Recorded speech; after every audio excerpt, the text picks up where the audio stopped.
मैं भी आपके स्थान पर होती तो शायद अपने पुत्र के विवाह को खराब करने की कोशिश करने वाले को यही सजा देती। राजा धर्मपाल तुरंत अपने सेनापति को हुक्म देता है कि अपनी फौज को तैयार करो, हम कल ही विलासनगर के ऊपर आक्रमण करेंगे। उस दुष्ट राजा मदनपाल की ये मजाल, कोई इतना नीच कैसे हो सकता है। तब राजकुमारी तारा बोली, नहीं पिता महाराज, आपके ऐसा करने से पहले मैं खुद एक बार राजकुमार अभिमन्यु के साथ जाकर उनसे मिलना चाहती हूँ। राजा धर्मपाल न चाहते हुए भी उन्हें वहाँ जाने की आज्ञा दे देता है। जब राजकुमारी तारा अपने पति राजकुमार अभिमन्यु के साथ विलासनगर गई तो एक नौकर ने उसे बताया कि उसका पिता अपने जीवन के आखिरी दिन जी रहा है। उसके जाने के बाद पता नहीं उसे किस दुख ने घेर लिया, न वो किसी से बात करता है न कुछ बोलता है, हमेशा बहुत दुखी और खोया खोया सा रहता है। ये जानने के बाद जब राजकुमारी अपने पिता के पास गई तो राजकुमारी को देख मृत्यु के निकट उसका पिता उसके पैरों में गिरकर रोते हुए उससे माफी मांगता है और कहता है, बेटी मुझे माफ कर देना, मैं इस दुनिया का सबसे बुरा पिता हूँ। तुम्हारे जाने के बाद हर दिन मैं तिल तिल कर खुद को कोसते हुए मरा हूँ।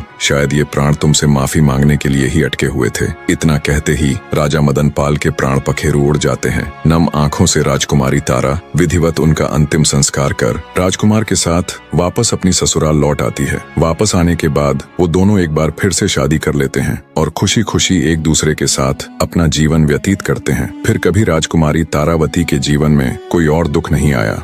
निष्कर्ष, यह कहानी हमें जिंदगी के उस गहरे सत्य से रूबरू कराती है जिसे हम अक्सर भूल जाते हैं कि असली सुंदरता और शक्ति हमारे भीतर होती है, न कि हमारे बाहरी रूप में। राजकुमारी तारा की पीड़ा और उसका आत्मसम्मान ये बताता है कि जीवन की असली परीक्षा तब होती है जब हम टूटते हुए संसार में भी अपने अंदर की आत्मा की शुद्धता और अपराजेयता को कायम रख पाते हैं। हमारे कर्म और हमारी समझ ही हमें बांधते हैं या आजाद करते हैं। तारा ने हर जुल्म सहते हुए भी अपने दिल की पवित्रता नहीं खोई। यही उसकी सबसे बड़ी विजय थी। राजकुमार अभिमन्यु का प्रेम और उसकी ममता दिखाती है कि जब इंसान सच्चे दिल से देखता है तो वह बाहरी आवरण को पार कर अंदर की आत्मा को पहचानता है। यही सच्चा प्रेम है जो दुखों में भी साथ देता है, माया और दिखावे से परे। दुष्ट राजा मदनपाल की मृत्यु यह भी दर्शाती है कि अधर्म की सत्ता अस्थायी है, अंत में न्याय और सत्य का ही राज्य होता है।